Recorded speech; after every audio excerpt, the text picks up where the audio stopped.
Hello, everybody. This is Hybrid, and we are in the discussion episode 5, I believe, if I can count. I think it's 5. I'm with you on that. Yeah, maybe. Well, I thought it was purple. No, guys, it's potato. Because everyone can count to potato. Of course. All right, and this topic is death in comics. Something that, like Zod, Superman killed. Yeah. And just really quick, one of the people that were going to join us tonight, that was going to join us tonight, Tom from CBC, has been on a previous episode of the discussion. He's a really big fan of Superman, so he wanted to get on this. He can't join because he's sick, sadly, but he asked me to say that the death of Superman as a kid made him tear up. You know, as a big Superman fan, I can see why. And I guess the big line that did that was, "This was the day that Superman died." So, if anybody else can connect to that in any way, shape, or form. What did he say? He said that when he was reading The Death of Superman as a kid, once he said that, Superman died, that story made him tear up as a kid because he loves Superman to death. Aw. Well, I mean, thankfully they just couldn't keep him dead. Yeah, I think he was in hibernation. That's kind of when that thing comics went downhill. The clearly, canonically established Kryptonian sleep coma, or whatever it is, the healing coma, that we had totally heard about before that comic, and that totally wasn't just a bullshit way to bring him back. It wasn't. It was a sincere way. Alright, so as you can see on this, obviously they're just examples that I feel most people know about. Hello? Hello? Oh, we're back. Yeah, it just froze for a second. Yeah, that's weird. I think somebody had a connection problem. But anyways, as I was saying, the 4 examples on the screen, infamous deaths in comics, a lot of them have been retconned in some way, shape, or form. But death in the family, Batman, when Jason Todd died, obviously that, he came back as Red Hood. Then we have death of Captain America. It turns out he wasn't really dead at all. There you go. Bucky took over as Cap, then eventually Cap took back over, or Steve took over again as Cap. Then we have the super infamous death of Superman. And last but not least, on the screen we have death of Gwen Stacy, which I must add is the only one that's really stayed, Well, that and Uncle Ben. Yeah. Yeah, that Uncle Ben is a good example. I don't know, Uncle Ben, Damien so far. I'm still not over that. I got over that. You don't have to fast. get over it. Me and CJ, we just, we clicked We were waiting for it. They really ended DC and said, make him dead. Yeah. That was the one time DC actually did something right in the New 52 that I can say on top of my head. They're gonna Teen Titans written by Lebdell. Well, I said something right. Yeah, that's not right. What, you can't handle the extreme, Josh? It's not extreme. It's stupidity. Yeah, it's not extreme. It's just poorly written. But the thing is, though, with the New 52, and this goes in with Damien's death and, any Robin's death for that matter, I felt a big problem they had, continuity-wise, timeline-wise, however you want to slice it, is they kept the Robins intact, besides, Robins like Stephanie Brown, and, Carrie Kelly doesn't really count in my opinion, but since she's in the 52, I'll just say her anyways, like, other Robins besides the main ones, so to speak, they were left in, and the problem with that is that meant Batman somehow had like 4 to 5 sidekicks. Yeah. The New 52 is 5 years old. Like, the Batman comic supposedly took place 5 years after Justice League. Or after Action. I think Action Comics was like the definitive beginning. So 5 years after Action Comics is when Superman takes place, and Batman takes place, Wonder Woman takes place. So a lot of people felt actually, how does this work? Like, how does Jason Todd become a sidekick and then die and have lasting impact on Batman if you just get another sidekick 2 months later? And then, the rumor is that Nightwing's dying too. That's a big one. And Lobdell himself at Comic-Con confirmed Superboy is dying, just to be replaced next issue by a new Superboy clone, which is more intact with, the one we saw in Young Justice and the Pre-New 52. Which, me personally, I think that's a big slap in the face to all the people currently reading Superboy and all the, fans of that character. Like, I'm a big fan of the character. He's unique. I don't know, have any of you read New 52 Superboy? Oh no! I saw who written it. I said no way. Yeah, I know. I ended up reading it for a while. I don't read it anymore, but I was reading it for a while. I remember. Yeah. Because I read a bit of it because I wanted to get the awful taste of Teen Titans out of my mouth. Well, anyways, they're written by the same people. Teen Titans. No, this was before Lobdell took over. Okay. Yeah, I was never a big fan of anyone that wrote Superboy, especially when Lobdell got it. He really doesn't understand the character at all. And he really likes McGill for some reason. If you don't know who McGill is, in Teen Titans, Scott Lobdell introduced a new character. Don't even say it. Don't you say it. Okay, I won't say it. But I don't want to. Let me cover my ears first. Okay. Anyways, picture a gay Latino version of Green Lantern with that the has shittiest powers. Very, very limited energy constructs. He can just make purple bricks. That is it. Yep. But the catch is that you can control the density of them. There you go. So it is literally. I swear to God, I have no idea what they were thinking when they made it. It's like, okay, we need to, up the diversity of this comic because so far I think that's total bullshit. A lot of white people. Honestly, if they really wanted up to the diversity, they should have just put in people in there that they know will attract people to read the comic. Like Static, his comic got canceled. Put in Blue Beetle, his comic got canceled too. Like, there you go. You have a Latino and you have a black African American. The only thing that I'm happy about the only reason I'm sort of okay with Bunk. It's a small reason. It's that they didn't take and try to do it that way. They actually did make a new character, which I'm fine with. But other than that, I just think they gave him really shitty powers, and he only really exists to make really stereotypically gay and Hispanic jokes. Yeah, like my big problem with anyways, we kind of went off topic, but regarding Death of Superboy in the New 52, the character himself, I was a really big fan of the concept of him, not so much how he was written, but the whole concept of, first off, I think it's really interesting, we have a Superboy that's not a direct clone of Superman, per se. Like, yes, he has Superman's DNA in him, but he doesn't have the same powers. And I thought that's what really attracted me to the character. Because, there's a big mystery to him about, his complete origins, his whole genetic makeup. But at the same time, he didn't have heat vision. And, at the same time, basically he didn't have traditional Superman powers, which, most people associate with Superboy because they're like, Young Justice. Which, honestly, I think that's a really boring version of Superboy. Or I'll just call him Con-El, because Superboy, I don't know, the whole... But he was voiced by Nolan North. The character, I like the character, I just mean, abilities-wise, I feel like it's very, bland, because basically any story you can tell with Con-El Superboy, you could tell with Superman. And I feel like in some Superboy comics in the Pre-New 52, if you read them, you really get that vibe from them. Because, he'll be facing people that Superman has faced before that DC Comics, now doesn't deem, really a threat to Superman. Which, honestly, I thought was really stupid, because I was like, basically you're making this character the throwaway trash character.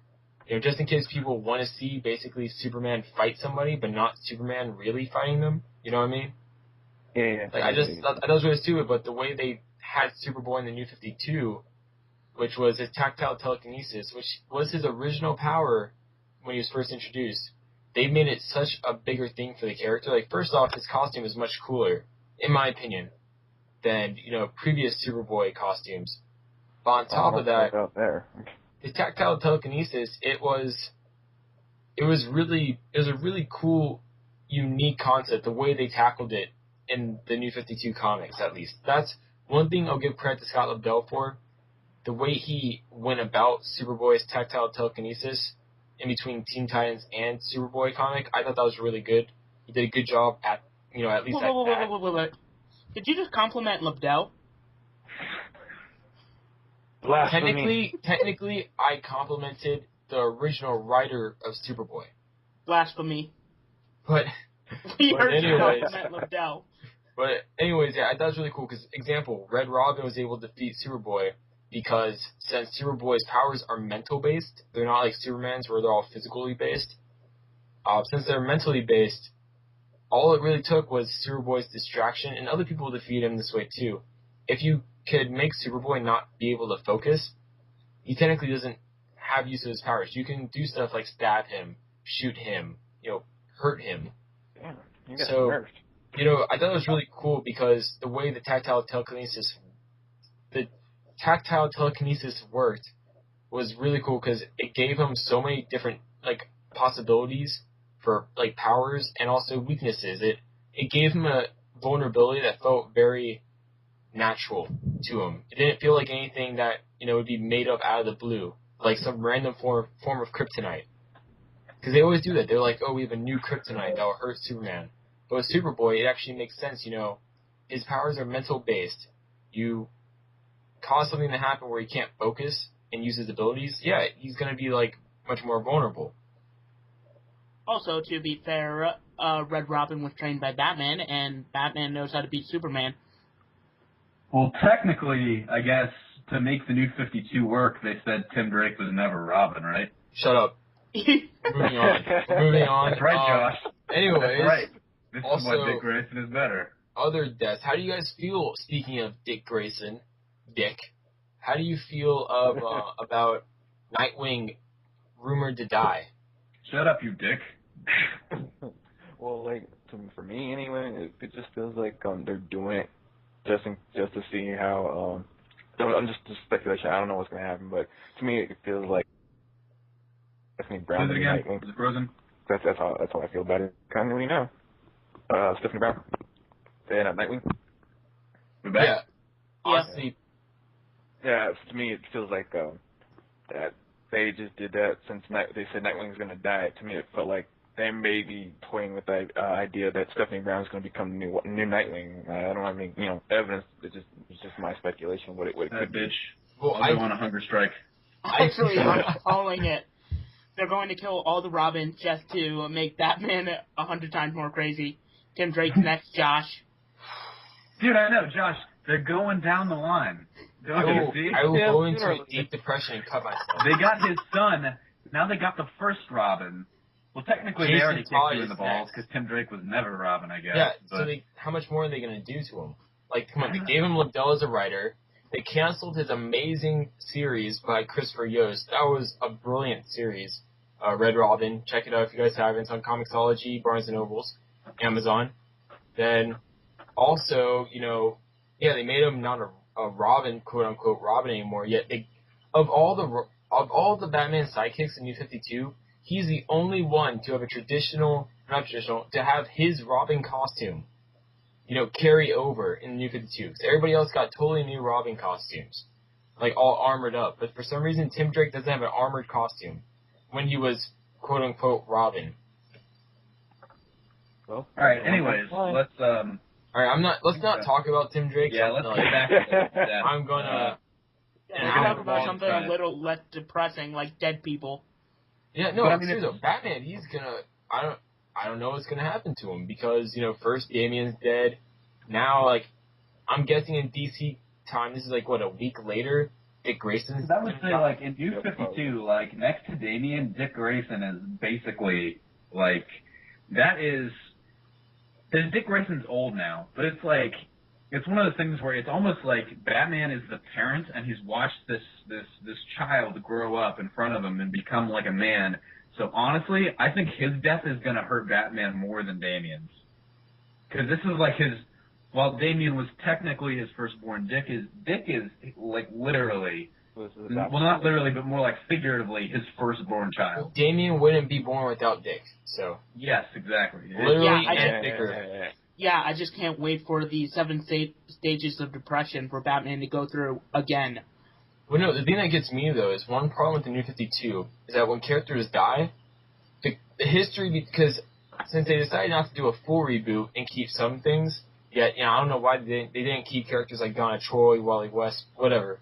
But anyways, if you kill a character off like Dick Grayson, the only emotional impact and connection readers will feel are the same ones they had before the New 52 started.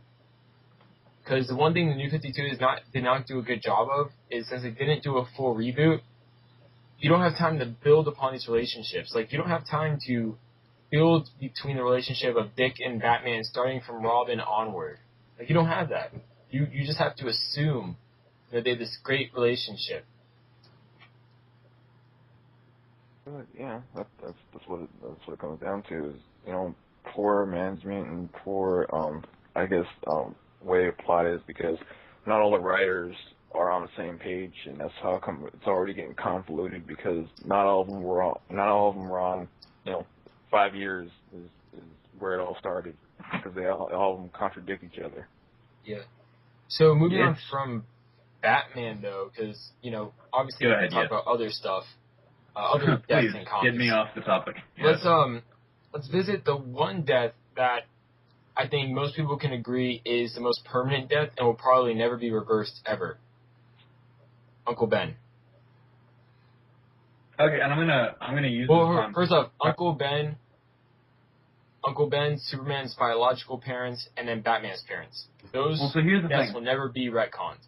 Here's why they can't be retconned, though. It's because those deaths, literally, they're not only part of the story, they're part of the origin, and they're part of who these superheroes are today. Like Batman, to be Batman, his parents have to die in that alley. Otherwise, he's just going to be some rich fuck for the rest of his life.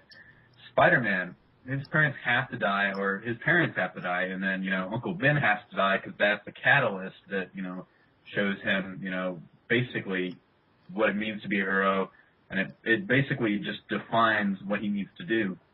And Superman's parents are different than I think Batman's parents or Uncle Ben, because Superman's parents died just so that the last Kryptonian, Supergirl, or, Bottle City of Kandor aside. But it's for Spider-Man and Batman especially, that really those deaths made them who they are, and they should never and will never be retconned. Yeah, I think Gwen Stacy too, that'll probably never get retconned. Well, actually, there is a clone of her, but she's still dead. Yeah. Well, yeah, that's the biggest loophole is the clones. The thing with Gwen Stacy is, they kind of did an interesting thing where she died, and then they decided to do all this weird shit about, what happened before her death. Her, for some reason, having children with Norman Osborn. Pretty fucking weird. The worst part is that Norman Osborn took away they took the interesting route of not bringing her back, but changing what happened before her death. And, we sometimes see that to a minor extent, but I don't think there's ever been, a character that they've done that to that extreme to. Because Gwen Stacy, I think, has just been, it's oh, she's dead, how can we, fuck with her background? Yeah, the death of Gwen Stacy and the death of Captain Stacy, her father, a lot of people don't remember him, comic book-wise, per se, the impact he actually had. But after he died for 5 years in comics, that was the big death for Spider-Man, so to speak. When you talk about a father figure death, that actually almost rivaled Uncle Ben's death impact-wise to Peter, because when Uncle Ben died, the big father figure for him was Captain Stacy. A big role model of being a hero. Because while Uncle Ben was the man Peter Parker quote unquote wants to live up to, the man Spider-Man at that time wanted to live up to was Captain Stacy, because he was the cop, he was the embodiment of being a hero to Spider-Man at that time. But yeah, those deaths, they mean a lot, and I think one thing Marvel has over DC at this time is those deaths, because like you said, CJ, the death of Superman's parents in Krypton, the death of Bruce's parents, Batman's parents, those are a part of the story that are so critical they'll never get changed. But things like the death of Captain Stacy, the death of Jean the Wolf, a lot of people don't remember that. That was really big when it happened for Spider-Man, the character-wise at least. Basically, a lot of characters Spider-Man's been with have died. All those deaths have essentially stayed with the character, and they actually made a memorial issue where Spider-Man revisited all of those people And, you know, you can really see the impact that has. And I think that's something Marvel has over DC is the fact that when characters die in there, they don't do stuff like a year or so later where it's like the Black Lantern Corps resurrects all the characters. Or, you know, like, the universe got destroyed, so characters come back to life. Superboy Prime punched reality, plus Jason Todd, you know, comes back. You know, stuff like that. Yeah, well, going back to Captain Stacy on how it affected the readers and to Peter Parker as a person is that what it was is that what you were saying is that he wanted to be a hero and wanted to aspire to be that hero that everyone loved, like Captain Stacy. But what got to him was Captain Stacy knew who Peter was all along under the mask, and he just told him, you know, to protect my daughter and protect the people, and that's what, you know, grips the reader because you aspire to be this hero and get you're hiding your identity because you don't want anybody to find out, and yet you die trying to save the hero that you aspire to be, and he knows who you were, and you could have went to him and, you know, and asked for guidance and seek help whenever you could, but you couldn't do the one thing that you aspired to be, was to be a hero and to protect people.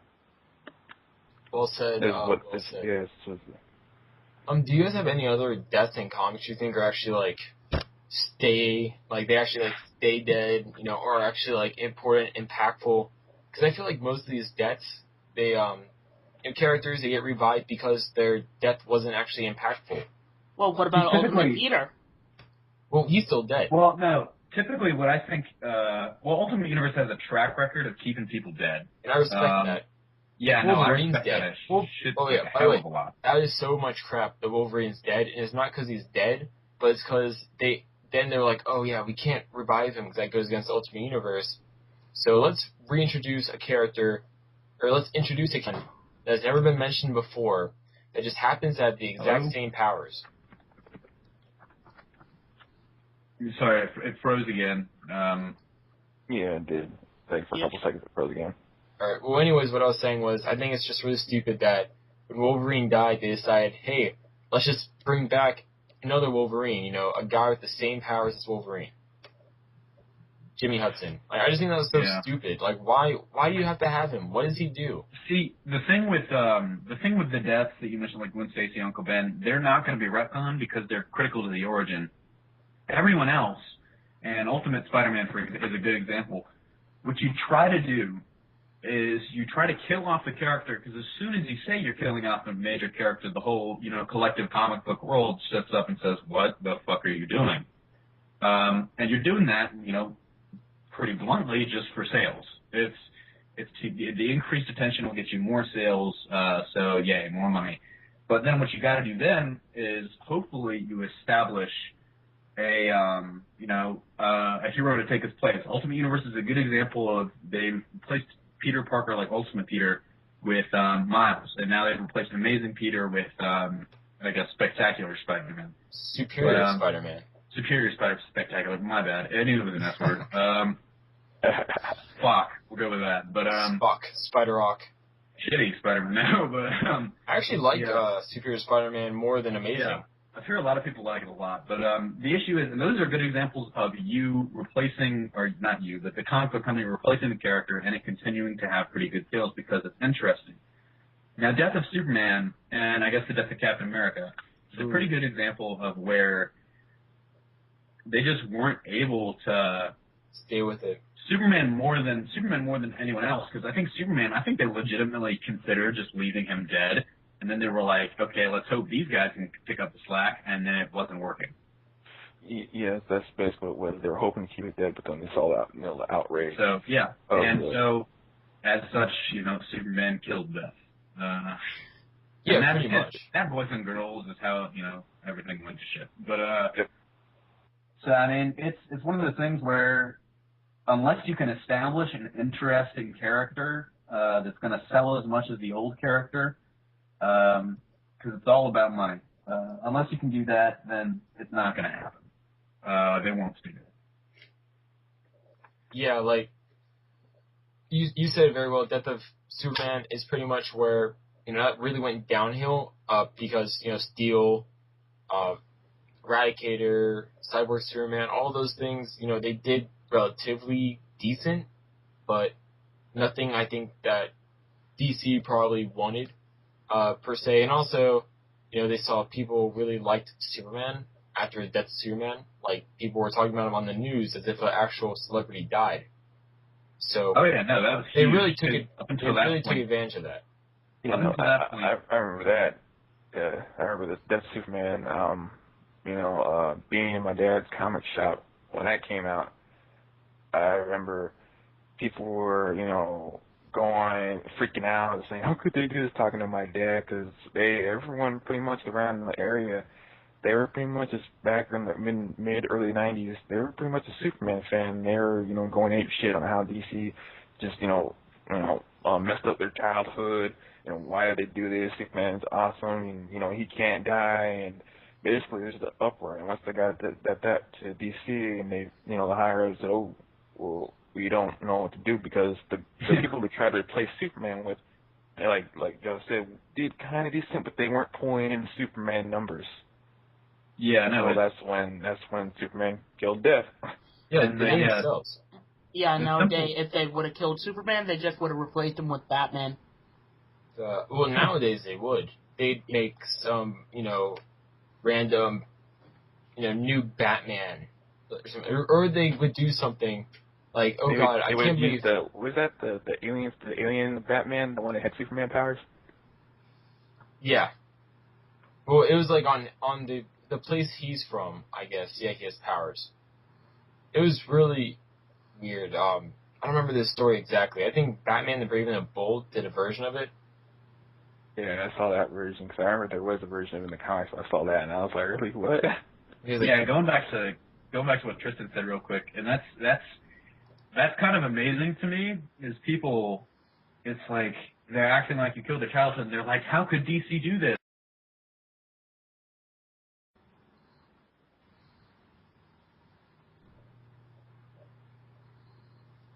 Did you guys ever read Batman R.I.P. or Death of Batman? I read the aftermath of Death of Batman. Well, he never died, so that was the dumbest. Is that one? Is that one where he basically, everyone thought he died, and it was basically he just got sent back in time? Yes. Yeah, that was stupid.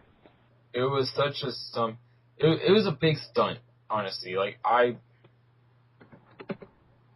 Okay, was it just me that dropped out? Yes. Yeah. Yes. Damn it!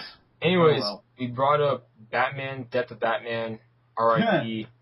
the Omega beams just sent him back in time. Yeah, okay. We can't kill Batman. They have a track record of doing that. I think in top of my head, that was probably the dumbest DC death ever. Because, at least with Superman, he was dead for a while, but somewhat dead for a while. But Batman never died. Like, literally, the end of that comic, the end of Death of Batman, they revealed they showed him really alive. was back in time, and then they made a whole mini-series about that. Like, it's all for sales. It's just like Marvel and their events. They have the event, and they have the mini-series after, which is like the aftermath of the effect. Then they have another mini-series, which is like building up to the next event. Then they have the actual event. Then it spins off in different comics. It's all just a marketing money scam. I can just imagine that it's.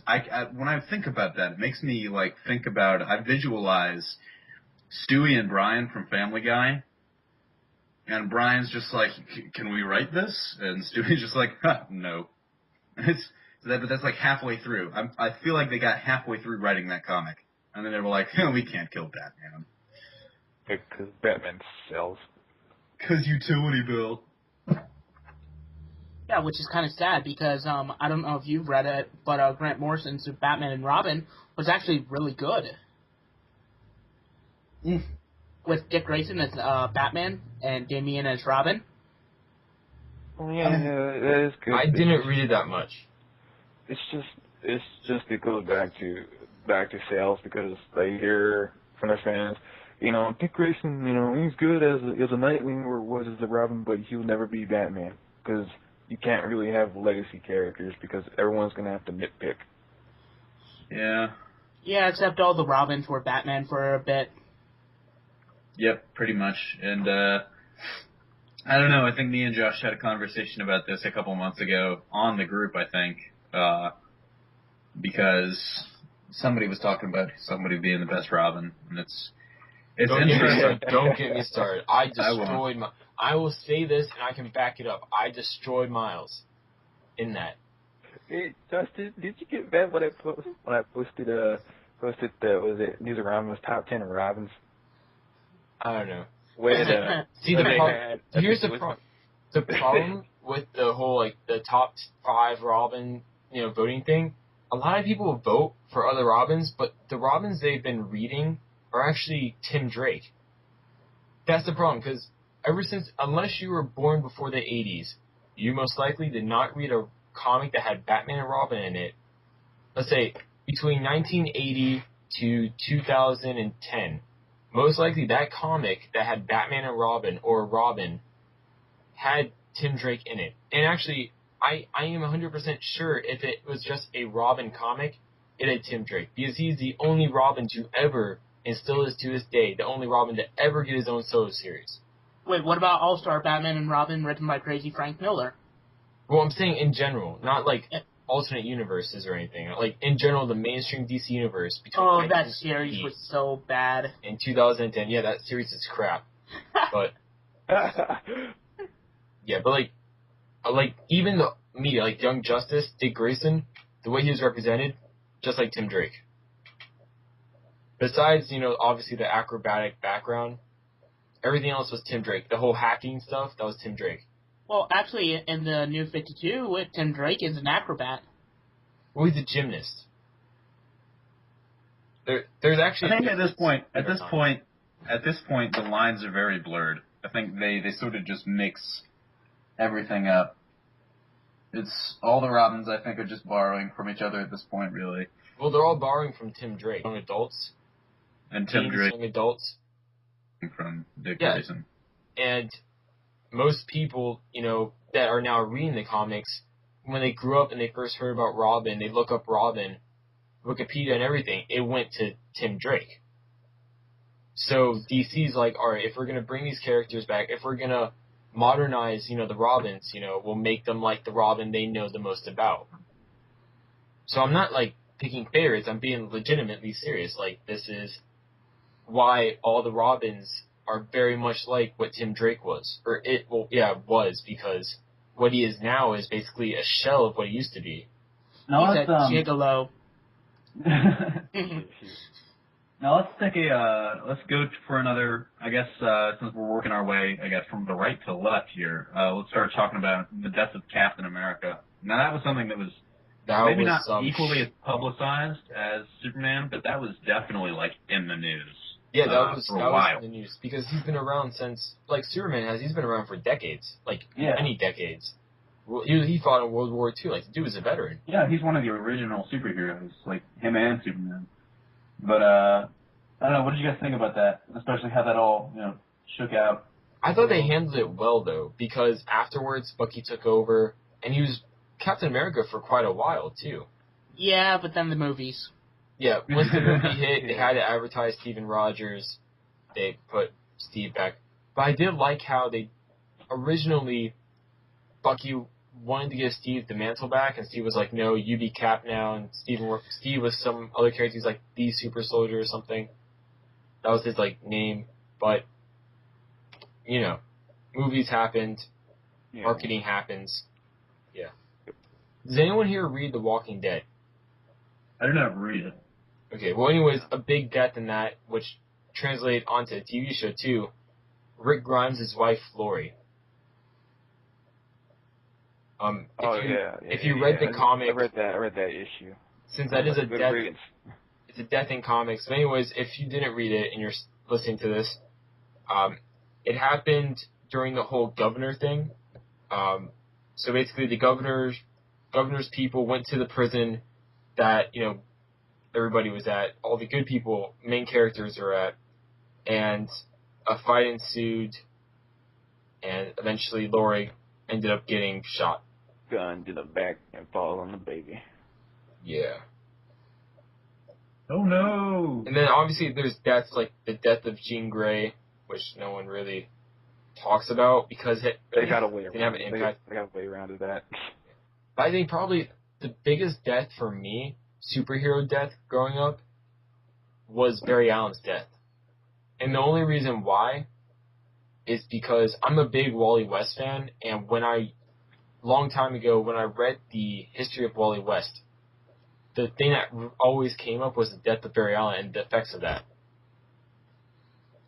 That was definitely one of the other big ones. Yeah. Like, going back to what I said about Tim Drake a while ago, a lot of people, when they see Barry Allen now, that's what Wally West was like. Like, besides the main stuff, like being a forensic scientist, his personality is a lot like Wally West. Like, the whole joking stuff, that was never Barry Allen, originally. Yeah, Barry Allen was originally, like, very serious.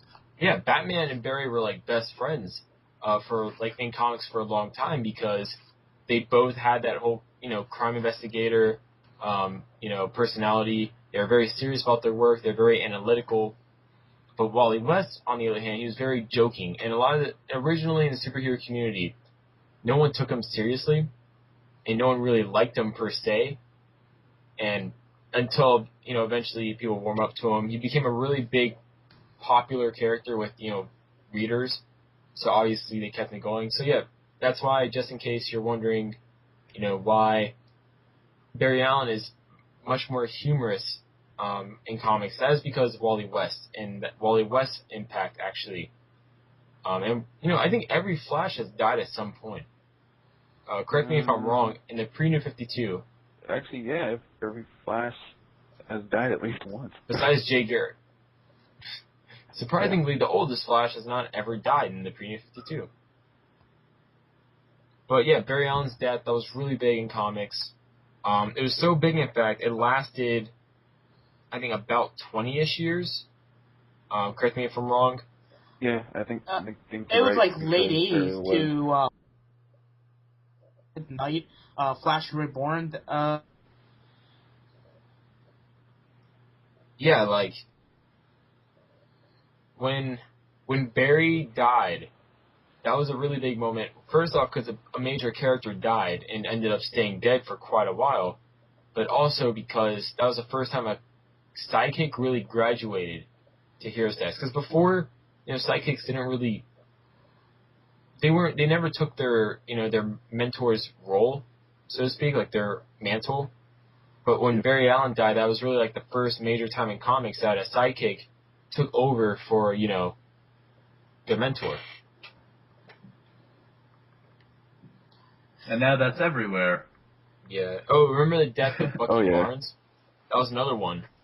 Oof. But I actually liked how they handled it, though. See, the thing is, I'll forgive that and the death of Jason Todd especially because those lead to, I don't think they had the plan. I don't think, of course, like when they killed off Bucky or when they killed off Jason, I don't think they immediately were like, okay, I think we're going to wait some years and then this guy's going to be like a communist spy. I think that's just good, like, use on their part. They're like, hey, can we do something more with this character? Yeah, sure, why not? And that's fine. That, I think, is positive. But other things like Cap, where it's like not necessarily the death of Cap, the death of Superman especially, where it's like, okay, Superman's dead. Huh, no, he isn't.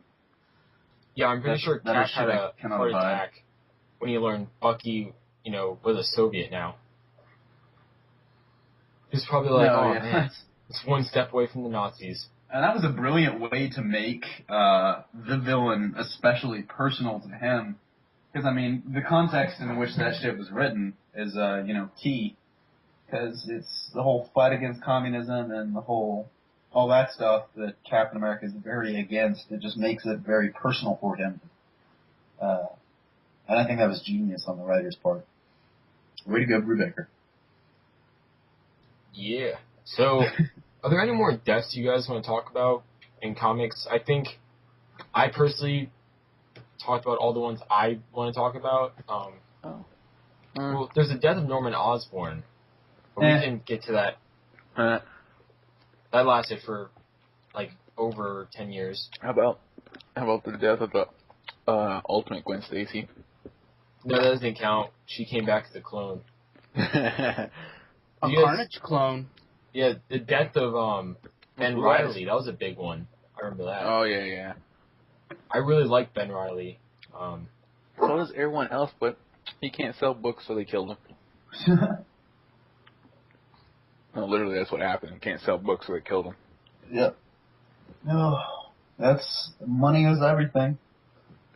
Capitalism affects comic books too, guys. Yep, so we don't need you going on like a rant. Someone thing. eating something. Me. Okay, I was like, it sounds like someone's eating.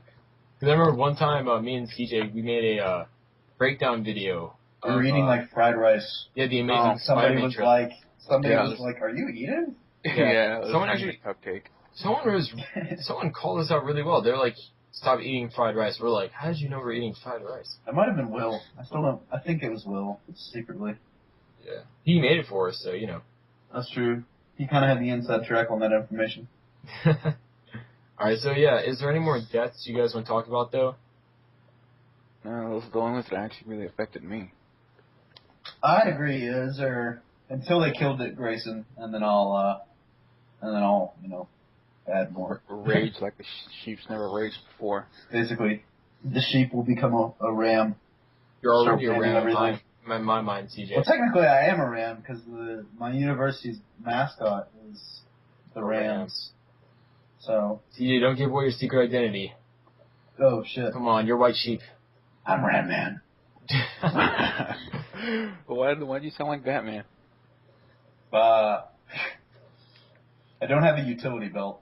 You're smoking Yes, you too do. many packs of Marlboros. You have utility, Yeah. CJ. If you believe. I've got to become a symbol, guys. If you believe. That's what those Nolan movies were about. If I just Yeah. believe. If you believe. I thought those Nolan movies were about why Batman is awesome. Because utility belts. No, I thought it was because he could graffiti a building really, really good. Because money. The only I ones thought that they wanted to screw up. Superpower of all. Holy Got crap. awkwardly quieter if it froze again. Alright. Did it So, get awkwardly quiet or did it freeze again? it froze. I don't know, it's froze. been freezing randomly. So I think, wrapping it up, me personally, the only death that has personally, in some way, shape, or form, affected me, probably, I'd say Barry Allen's. It's a tie between Barry Allen and Captain Stacy, I think, when it comes to death in comics that I can think of at this moment. Well, mine would be about, Gwen Stacy and Captain Stacy, even though it happened before I was born. I did read a lot of, Spider-Man comics, and I wanted to know more about the character, and it showed me that this is a character that they wanted to portray, who Peter Parker really is fundamentally, of why he wanted to be Spider-Man, not just, I just want to beat bad guys because Uncle Ben died. No, because Uncle Ben taught him what the true value of a hero is. Yeah, don't forget the death of Doc Ock. That's a big one too. Doc Ock died? Lols. He lives on. But I gotta say for me, it's honestly the fact that both Peter Parkers are now dead. It's taken me some time to, and I'm not as big a Spider-Man fan as Josh is, but it's taken me some time to reconcile that. But I guess next to that, like maybe, just maybe, once Dick Grayson dies, that'll be another one that really affects me. Other than that, Me personally, Gwen Stacy is one. Gwen Stacy is a given. Amazing Spider-Man, although I'm still not sure if he's dead or what the frick happened with that. I'm still trying to figure out if they're going to bring him back or not. I'm waiting for the movie, because they're going to bring back him or a clone. Spider-Man! Well, they have Kane, so I'd be... Well, see, Spider-Man 2099 is in the comic now, so, With the ongoing coming. Yeah. We can talk about that later, though. And also one that personally affected me, because it was after I got into comics, I really liked Damian Wayne, because he's different from all the other Robins. Shut up, Josh. I can see you grinding your teeth. I wasn't grinding. I was opening my teeth to say, he's dead! Right, he is different. He's worse. Like 6 feet under, that's why. He was a little I can't brat. say he's the most annoying, because, I mean, Jason Todd in his time was pretty annoying. But, Well, they I don't know. purposely made Jason Todd annoying. They didn't even try after a while. Well, I think it was just because they wanted him to be, like, the opposite of what Dick Grayson was. Yeah, Yeah. but honestly, he was the most different, and yes, I deal with this argument almost every single day now. And